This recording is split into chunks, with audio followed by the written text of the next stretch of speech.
Picture this. November 1519, the Valley of Mexico.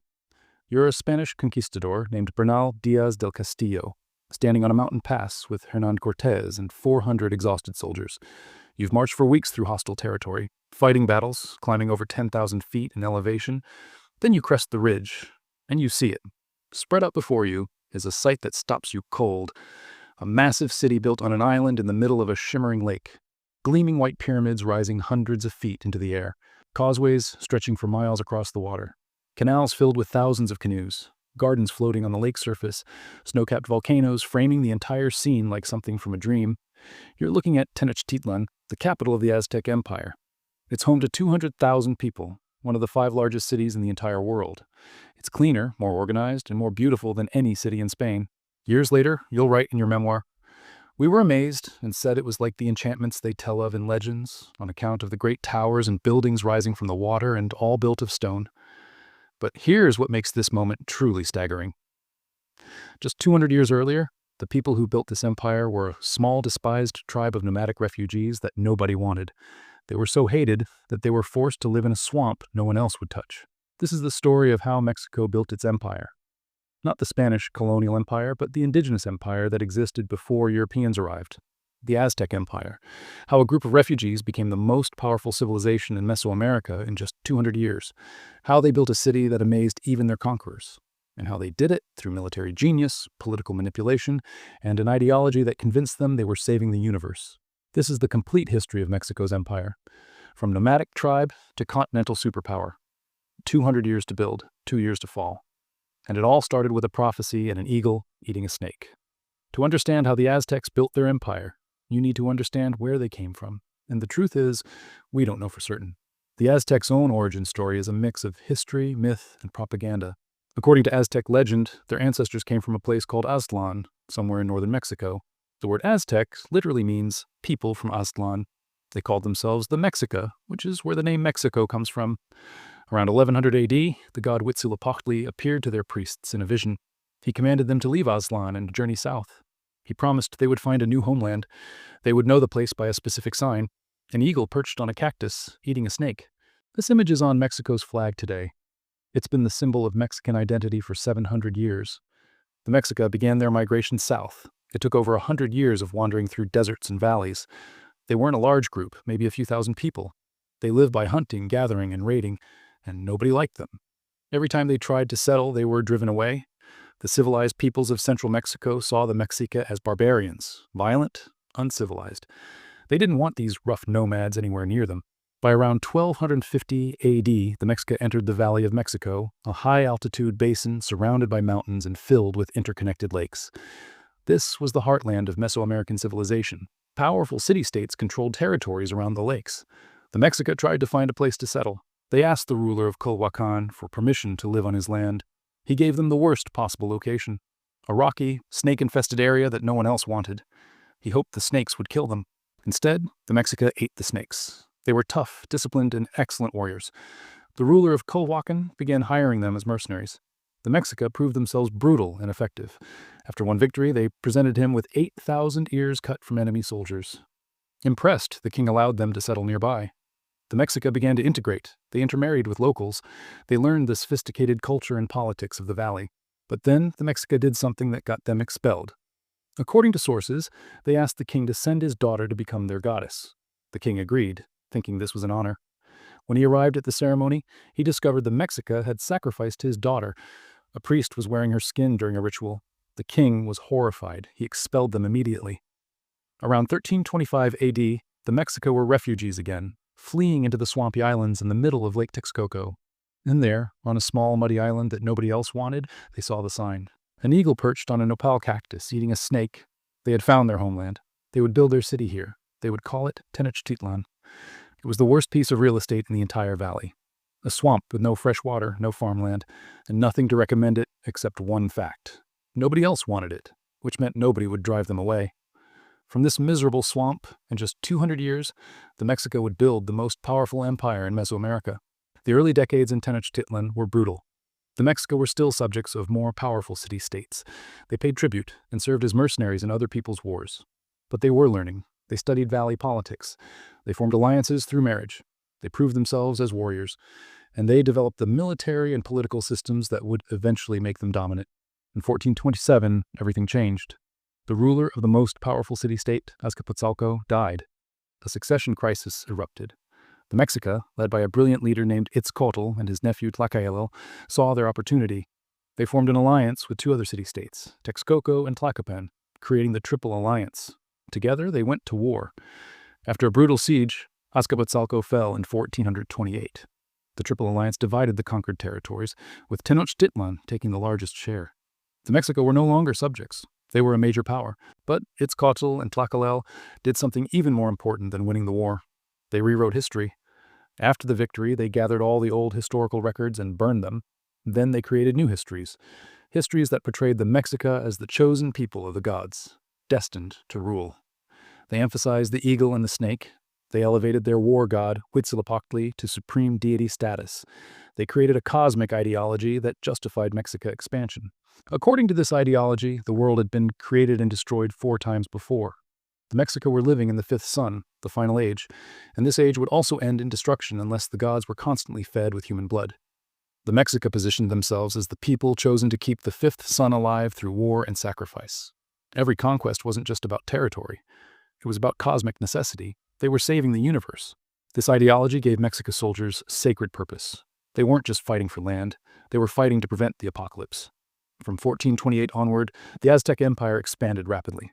Under a series of capable rulers, Mexican armies conquered city after city across central and southern Mexico. The empire operated differently from European empires. The Mexica didn't directly govern every territory they conquered. Instead, they created a tributary system. When the Mexica conquered a region, they typically left local rulers in power. They didn't impose Mexican language or completely restructure society. Instead, they demanded tribute. Conquered regions had to send regular payments to Tenochtitlan: gold, jade, cacao, textiles, and people for sacrifice. Tribute was carefully calculated and recorded. Each region owed specific amounts of specific goods. Failure to pay resulted in military retaliation. The Mexica also demanded military support. Conquered regions had to provide soldiers for Mexica campaigns. This allowed the empire to field enormous armies, often 100,000 or more soldiers. Another crucial aspect was the Flower Wars, Xochiaoyotl. These were ritualized battles fought not for conquest, but to capture prisoners for sacrifice. The Mexica would arrange battles with rival states like Tlaxcala specifically to take captives.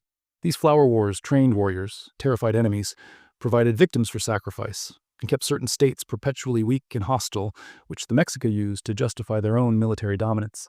By the early 1500s, the Aztec Empire controlled most of central and southern Mexico. It stretched from the Pacific to the Gulf, from northern deserts to Guatemalan jungles. The empire had around 5 to 6 million people. Tenochtitlan itself had grown to 200,000 inhabitants, larger than any European city except Constantinople. In those 200 years, the Mexica had transformed from despised refugees to continental superpower. At the heart of this empire was Tenochtitlan, one of the most remarkable cities ever built. Constructed almost entirely from nothing, on a swamp, using engineering that amazed even the Spanish who destroyed it. When the Mexica first settled the island in 1325, they faced enormous challenges. The lake was shallow and brackish. There was no fresh water, almost no farmland. Building on swampy ground was nearly impossible. But over 200 years, Mexican engineers solved every problem through innovation.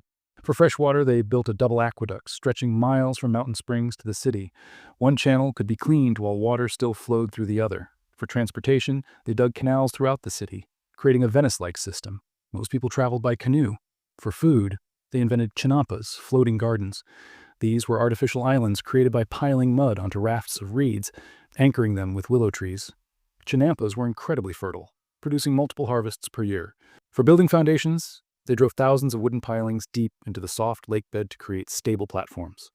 Today, when earthquakes hit Mexico City, buildings collapse because they're built on this ancient lake bed. The Aztecs solved this problem with their piling system. Modern engineers are only now rediscovering their techniques. The city's layout was carefully planned. At the center stood the Templo Mayor, a massive pyramid over 150 feet tall. Around it was the sacred precinct with dozens of temples, schools, and imperial palaces. The city was divided into 4 quarters, each with its own administration. Causeways connected the island to the mainland, north, south, and west. These causeways were engineering marvels, miles long, with removable bridges for defense. When the Spanish entered in 1519, they estimated over 60,000 buildings. The main marketplace could hold 40,000 people. The emperor's palace was so large that Spanish conquistadors got lost exploring it. The city was also remarkably clean. Public restrooms existed. Waste was collected for fertilizer. Streets were swept daily. The Spanish admitted Tenochtitlan was cleaner and better organized than anything in Europe. Aztec society was hierarchical and complex. At the top was the emperor, the Huey Tlatoani, or Great Speaker. Despite the title, he was an absolute monarch with near-divine status. The emperor was chosen from the royal family by a council of nobles, usually the previous emperor's brother or nephew. The council selected whoever they thought would be the most capable leader. Below the emperor was a complex nobility who controlled land, collected tribute, and led armies. Below them were commoners, farmers, and craftsmen organized into calpulli, neighborhood-based clans. Every commoner owed labor and military service. At the bottom were slaves. Aztec slavery was different from later European slavery. People became slaves through debt, crime, or capture. But slavery wasn't necessarily permanent. Slaves could buy freedom, and their children were born free. The economy was sophisticated. The Mexica used cacao beans and standardized cloth pieces as currency. Markets existed in every city, with Tlatelolco market being the largest. Goods included gold, jade, cacao, textiles, obsidian, copper tools, and live animals. Trade was controlled by Pochteca, specialized merchants who also served as spies and diplomats. The Mexica had a sophisticated legal system with courts at different levels. Education was universal and mandatory for boys, regardless of class. But underlying all of this was the practice that defined the Aztec Empire: human sacrifice. Human sacrifice existed throughout Mesoamerica long before the Aztecs. But the Mexica took it to unprecedented scale. The exact numbers are debated. Conservative modern estimates suggest 10,000 to 20,000 people per year at the empire's height. The largest recorded sacrifice occurred in 1487 at the Templo Mayor dedication. Aztec sources claim 80,400 captives over 4 days. Modern historians think this is exaggerated, but even conservative estimates suggest thousands died. The most common method was heart extraction. The victim was held on a stone altar while a priest used an obsidian knife to cut open the chest and remove the heart, which was offered to the gods. Other methods included decapitation, arrow sacrifice, gladiatorial combat, and ritual drowning. The Mexica genuinely believed this was necessary. According to their cosmology, the gods had sacrificed themselves to create humanity. Humans owed a blood debt. Without constant offerings, the sun would stop rising and the universe would end. But sacrifice also served political purposes. It terrified enemies. It reinforced hierarchies. It justified constant warfare. And as the empire grew, so did the demand for captives. Success bred the need for more success, more conquests, more prisoners, more blood. By 1519, the Aztec Empire was at its peak. Emperor Moctezuma II had ruled since 1502. Under him, the empire had expanded to its greatest extent. Tribute poured into Tenochtitlan. The city was wealthy, powerful, seemingly unassailable, but there were cracks. The tributary system created resentment. Conquered peoples hated paying tribute and providing victims. Some regions, like Tlaxcala, remained independent and hostile. The empire was not culturally unified. Subject peoples spoke different languages, worshipped different gods, and had no loyalty beyond fear. And Moctezuma himself was increasingly obsessed with omens predicting disaster. Then, in 1519, Spanish conquistadors under Hernán Cortés landed on the Gulf Coast. What happened next is well documented. Cortés marched inland with 400 men. He allied with Tlaxcalans and other Aztec enemies. He entered Tenochtitlan peacefully and took Moctezuma hostage. In 1520, the Aztecs rebelled. Moctezuma was killed. The Spanish were driven from the city with heavy losses. But Cortés returned in 1521 with a massive army of Spanish soldiers and indigenous allies, perhaps 100,000 strong. They laid siege to Tenochtitlan for 3 months. The Aztecs fought desperately, but they were weakened by a catastrophic smallpox epidemic that killed perhaps half the city's population, including the new emperor. Smallpox killed more Aztecs than Spanish swords ever did. Over the next century, European diseases would kill an estimated 90% of the indigenous population. The Spanish didn't conquer the Aztecs, germs did. On August 13th, 1521, the last emperor, Cuauhtémoc, was captured. Tenochtitlan fell. The Spanish and their indigenous allies systematically destroyed the city, tearing down temples and palaces. The Aztec Empire, which had risen from nothing in 200 years, fell in two. The Spanish built Mexico City directly on Tenochtitlan's ruins. They used Aztec temple stones to build Catholic churches. They filled in canals.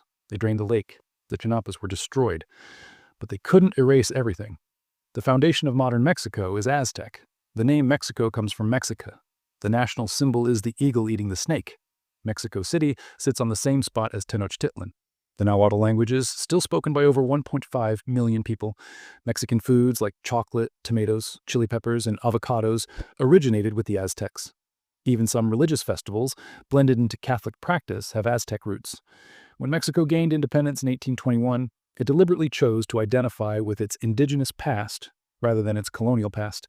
It called itself Mexico, not New Spain. It put the eagle and snake on its flag. It celebrated Aztec heritage. This is complicated because the Aztec Empire was built on conquest, tribute, and sacrifice, just like the Spanish Empire that replaced it. Modern Mexico grapples with this dual legacy. But what's undeniable is that the Mexica achieved something extraordinary. In 200 years, they went from despised refugees to builders of one of the great cities of the ancient world. They created an empire controlling millions. They developed engineering, agriculture, and administrative systems that impressed even their conquerors. If you want more stories about the empires that rose and fell before Europeans arrived in the Americas, hit subscribe. Drop a comment. Could the Aztec Empire have survived if the Spanish had never arrived? What other pre-Columbian civilizations should I cover? Until next time, remember this. The Spanish thought they erased the Aztecs. They built their capital on the ruins. They banned the language. They destroyed the temples. But they couldn't kill the memory. Today, 500 million people speak Spanish in the Americas. But Mexico still calls itself Mexico. The eagle still eats the snake. And Tenochtitlan's foundations still hold up Mexico City. Empires rise, empires fall. But symbols outlive both. The Aztec Empire is gone. The Mexica never left.